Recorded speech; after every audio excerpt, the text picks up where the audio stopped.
эффективное средство от кашля. Лимон, имбирь, мед и куркума. Все это блендером перебивается, и детям дается по 1 чайной ложечке 4-6 раз в день, а взрослым по столовой ложке также 4-6 раз.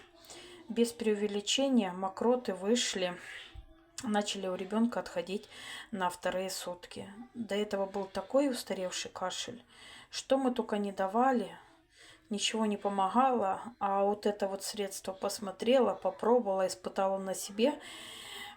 Это бомба, это ракета, в общем-то. Вот кто сейчас болеет, у кого кашель, ну и, конечно, нет противопоказаний к меду, там, к имбирю, там, к лимону, да, там.